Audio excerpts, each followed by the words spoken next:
Laid up with a fever so high I couldn't move, I asked my eldest son to bring me just a glass of water. I thought he would at least do this much, but what my eldest son brought me was a glass full of beer. Then he splashed that beer on me, who was in bed with a high fever. From the direction of the door, I heard a ha-ha laughter, and there she was, my son's wife, clapping and laughing. My eldest son was also laughing, holding the empty cup. I couldn't believe it. I was feverish and dazed, but that scene burned clearly into my eyes. "Clean the house by the time we get back, haha." I had tolerated Mark and his wife's selfishness up to now, but I couldn't stand it any longer. "Yes, I will clean it," I said, enduring the pain in my throat so that my son and his wife could hear. "My name is Helen. I'm a 73-year-old housewife. My husband, George, is 75 years old.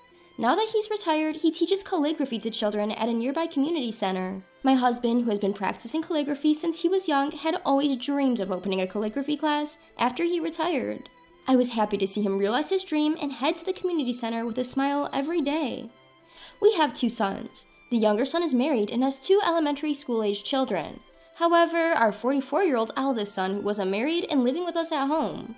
He seems to be working part-time at a convenience store at night, but that's only about 4 days a week. He doesn't contribute any money to the household, and he's just living a lazy life. Both my husband and I have warned him several times, but our eldest son didn't listen. He's not gambling or in debt, and gradually my husband and I stopped warning him. Then one day, out of the blue, our eldest son suddenly said, "I got married," and brought his wife home. Without even greeting us, she barged in as if it was the most natural thing in the world, and from that day on, I had to prepare meals for her as well. I didn't mind preparing meals for my son's wife, but she didn't help at all, nor did she clean up after meals. She didn't even say thank you, and she even demanded a cup of coffee after dinner. My husband, unable to watch any longer, harshly warned our eldest son and his wife, who then stopped making unreasonable demands in front of my husband. However, when my husband wasn't around, she started making demands like, "Mother-in-law, please take this dress to the cleaners for me." I thought she was being too selfish, and when I warned her, my son took her side. "It's just something you can do on your way to shopping. Don't be so stingy," he would say. However, our son doesn't contribute a penny to the household. Even though we're feeding him and his wife for free, I thought it was unreasonable for them to demand more, and I was considering whether or not to talk to my husband about it. However, not wanting to witness a parent-child quarrel, I decided to wait and see a little longer, and so I held back again today, and as per my daughter-in-law's request, I took her clothes to the cleaners. My husband and I usually visit our second son's family in Canada about twice a year. We were planning to visit again during the upcoming week-long federal holiday. Since we visit frequently, and they also occasionally come to visit us, our grandchildren have become very fond of us. We have already bought the toys that our grandchildren love as gifts, and we're planning to buy a roll cake as a souvenir on the way. When we visit our second son's family, we often take the sleeper train rather than a plane, enjoying the scenery along the journey. While the view from the plane is great, now that we have more leisure time, taking the train suits us better. The day before our visit, feeling unusually excited, I went shopping after seeing my husband off to his regular calligraphy class. On my way back from shopping, I stopped by a cake shop where they were selling handmade cookies. I figured the cookies would last longer than the cake, so I bought some for the grandchildren. As I made my way home, picturing the delighted faces of the grandchildren, it began to drizzle. I hurried home, but the rain gradually became heavier. I decided to stop by a nearby convenience store to buy an umbrella, but by the time I arrived, my clothes were soaked. I considered waiting out the rain at the convenience store, but not knowing when it would stop and wanting to warm up my chilled body in a hot bath, I bought an umbrella and hurried home.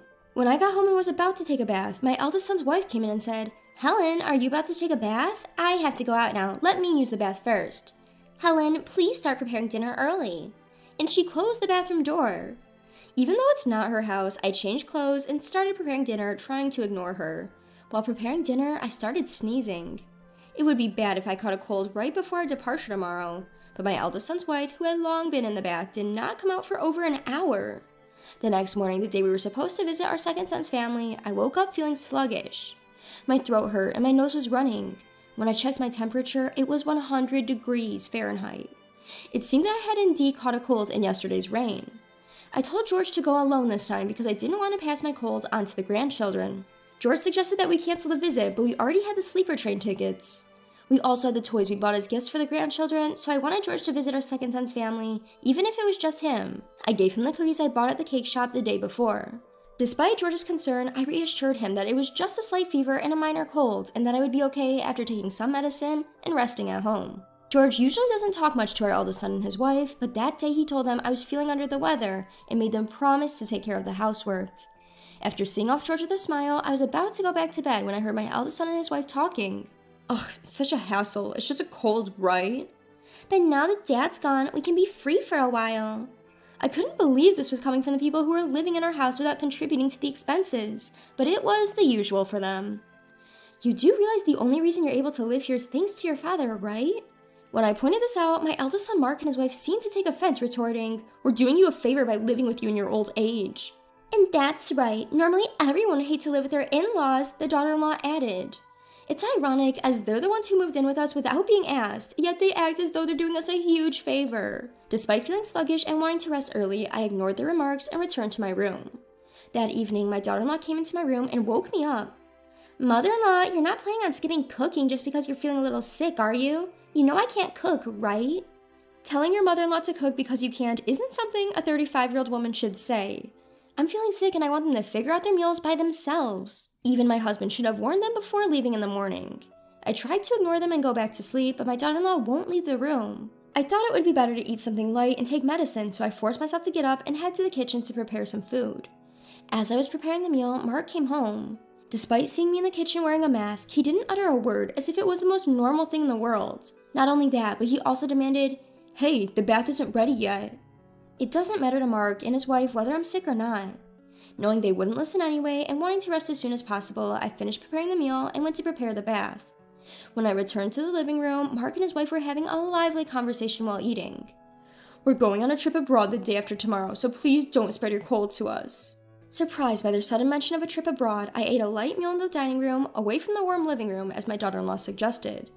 In the living room, the couple was excited about their upcoming trip abroad. Mark is taking time off his part-time job, and they're going on a 3-week trip to Europe. I hadn't heard anything about them going on a trip abroad, but I was grateful that they wouldn't be home starting from the day after tomorrow. On the morning of the day Mark and his wife were about to leave for their trip, my cold had worsened to the point where I couldn't get out of bed. When I measured my temperature with the thermometer, I had nearly a 103-degree Fahrenheit fever. I was thirsty, but my headache was so severe that I couldn't even lift my head. In this state, Mark came to me. "Hey, cook us some food. You can still cook even if you have a cold." Tears welled up in my eyes at the sight of my son telling his sick mother to cook. "Eat out," I managed to say. At my words, Mark frowned, but said nothing and started to leave the room. Before he left the room, I asked him to bring me a glass of water. I thought he would at least do that much for me, so I waited, but what Mark brought me was a glass full of beer. And he splashed that beer all over me, who was bedridden with a high fever. From the direction of the door, a loud laughter echoed. When I turned to look, it was my eldest son's wife, clapping her hands in amusement. In front of me, my eldest son Mark was also laughing, holding an empty cup. It was unbelievable. Although I was dazed with fever, that sight was burned clearly into my memory.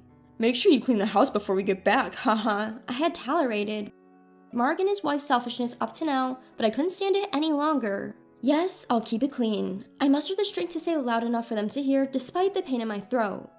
After that, Mark and his wife cheerfully left the house. I didn't even have the energy to wipe the beer-soaked mess from my face, and I fell asleep as I was. When I woke up, I felt somewhat refreshed. With a groggy head, I remember being splashed with beer by Mark, but surprisingly, I didn't feel sticky at all. The covers of my beds were also changed. Just as I was questioning what happened, my husband George came in with a basin. Seeing me sitting up, he placed his hand on my forehead and asked, "Are you okay?" "Why is George here? Wasn't he supposed to be with our second son's family?" I tried to ask but couldn't voice it out. Noticing my confusion, George began to explain. He had taken a sleeper train to visit our second son's family, but he was worried about me and decided to return early. He didn't trust Mark and his wife to take care of anyone. Our second son's family also suggested he should hurry back, so he flew home. When he arrived, he found me lying exhausted in bed with a strange smell of beer lingering around. He quickly cleaned my face with a damp towel, tidied up the area, and cared for me while I slept for a full day. When George asked me what had happened, I tried to explain, but my voice failed me. The memory of being splashed with beer by Mark brought tears to my eyes. Seeing this, George brought me some water and said, "Sorry, I shouldn't have asked you now. Just rest for now." He then went to prepare me some porridge. It turned out he had prepared the porridge so it would be ready whenever I woke up. The kindness of George brought tears to my eyes again. Thanks to George's care, I regained my energy in about 2 days. When I told George what had happened while he was gone, his face turned stern. "I can't stand it anymore." Yes, me too. 3 weeks passed since Mark and his wife left for their overseas trip. While I was enjoying peaceful days with George, my phone rang. It was a call from Mark. "Here it comes," I said, pressing the answer button. "What the hell? Why is our house gone?" "Well, didn't you say to clean the house?" Haha. After I recovered from the cold, I told George everything about Mark and his wife's actions. How they forced a sick me to take care of things. How they threw beer on me who was bedridden with a high fever and went on an overseas trip themselves. After hearing my story, George muttered, "I can't stand it anymore." Until now, I had always been the one to calm George down, but after this incident, I didn't feel like pacifying him anymore, because I myself couldn't forgive them. Actually, my husband George and I had been secretly planning to build a new house without telling our eldest son and his wife. The house isn't finished yet, but we moved into a monthly rental apartment and sold our house in order to stun them with the news. We had been told that someone wanted to buy our land to build a shop, so the sale happened quickly. Originally, we had planned to keep the old house for our eldest son and his wife, but after the way they treated us, there's no need to consider them anymore. The place has already been turned into an empty lot, so they must have been shocked to find the house gone. The new house will be completed in about 2 weeks.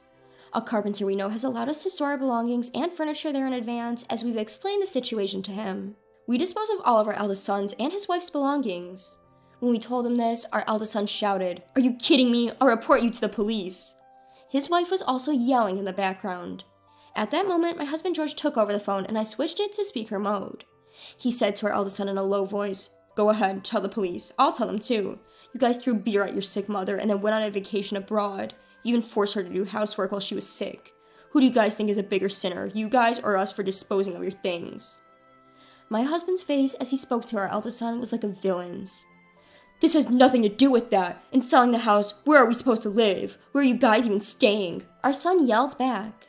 George replied, "That house was originally ours. It's our right to sell it. Plus, you're no longer our son. Don't contact us anymore." And then he hung up. 2 weeks later, we got a call saying that our new house was completed, so George and I headed over. The call was from the carpenter, a friend of George's. He's about 60 years old and the site supervisor. He showed us around the house, explaining the layout.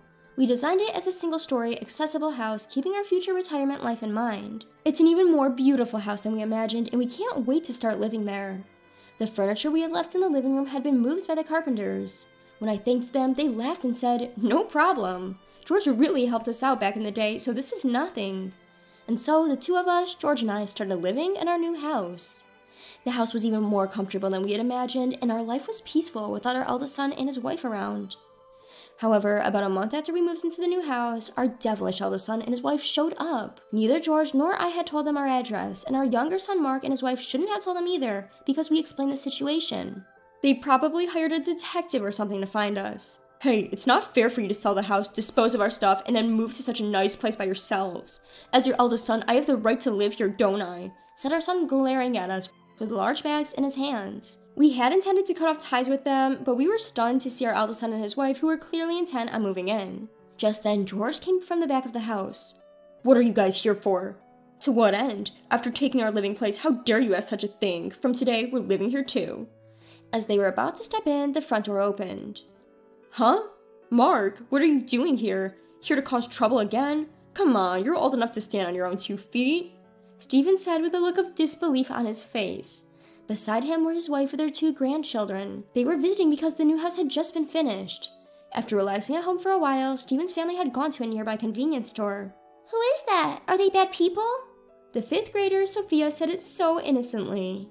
The husband, who had just been about to drive Mark and his wife away, suddenly had an idea. "While Stephen's family is staying for a week, you two should also stay here. I won't allow you to squat here indefinitely, though." With that, he welcomed everyone at the entrance into the house. The living room gathered, and the first to lounge on the sofa was Mark and his wife. "Man, I'm beat, mother-in-law. Can I have some coffee?" "I'll take mine black." Stephen's wife was taken aback by the casually made request of Mark and his wife. At this, the grandchildren rushed to Mark and his wife. "Why can't you two do that yourselves when you're adults? Even I, a kid, can pour my own juice." The innocent comments of the grandchildren made Mark's wife uncomfortable, and she went to pour her own coffee. However, the grandchildren's why attack continued. "Why can't you cook even though you're an adult woman? My mom can cook anything." "Why don't you clean up after yourself? Both my dad and I always clean up the plates when we're done eating." "Why can't you do that? My sister and I always do it ourselves." The grandchildren, perhaps due to good upbringing by Stephen's wife, are responsible and often help her. Stephen also doesn't just leave everything to his wife, and they work together. Therefore, it was probably perplexing for the grandchildren that Mark and his wife didn't do anything themselves. At first, Mark and his wife had retorted, but the why attacks didn't stop, and by the end of the week, they were both exhausted. Mark's wife in particular seemed to dislike being called auntie. "Don't call me auntie," she told the grandchildren in earnest. But when they replied, "Why not? You're an auntie, aren't you? You're not young enough to be called sister," she was shocked. Even I and Stephen, who were listening nearby, couldn't help but laugh. After Stephen and his wife left, we sent Mark and his wife away. They were worn out by our children's incessant, "Why are you attacking us?" so we were able to drive them away without much resistance. However, a few months later, we received a message asking, "Can you lend us some money?" Up until now, they had been staying in our home, eating our food without paying a cent in rent or living expenses. Since Mark, our eldest son, was making enough money from his convenience store job to cover all expenses, it wasn't a problem at all. Now that they had been kicked out of the house, Mark and his wife were supposed to start paying for their own rent and living expenses. Yet they kept spending money as they used to, seemingly living off borrowed money without any savings to speak of. Their only income was Mark's salary from working at a convenience store 4 days a week. Mark's wife, it seemed, had no intention of working. Considering their situation, it was audacious, to say the least, for them to ask, "Can you lend us some money?" "We will never lend you money in the future, nor will we help you," we told them, and then blocked Mark's number. A few days later, while my husband and I were out, we received a call on my husband's phone from our home security company. There was an intruder in our house, and they sent us the video footage. It turned out that Mark and his wife were trying to sneak into our house through a window. It was pitiful that they were resorting to breaking into their parents' house to steal money because they were broke. At least they hadn't caused trouble for others, but that's not saying much. Mark and his wife were quickly apprehended by the security and were taken away by the police, who were called to the scene. They were released because they were family, but not before being harshly scolded. Since then, Mark and his wife stopped forcing their way into our house or trying to break in. We have both blocked their calls, so we never receive phone calls from them. According to Steven, our second son, he also received a request for money from Mark. Apparently, Mark had borrowed money from loan sharks and was now on the run because he couldn't pay it back. "You reap what you sow, pay back the money you borrowed yourself," Steven said, and blocked Mark's number as well. We don't know what happened to Mark and his wife after that, but we chose to forget about the people who laughed as they poured beer over a sick person. With no involvement with Mark and his wife, my husband and I are enjoying our peaceful, everyday lives. My husband used to teach calligraphy classes at the nearby community center, but now he teaches at home in a room we designed for that purpose. When Stephen and his family come to visit, the grandchildren and other children take calligraphy classes together, and they seem to be having a good time making friends. I am grateful for these peaceful days and am making the most of each day.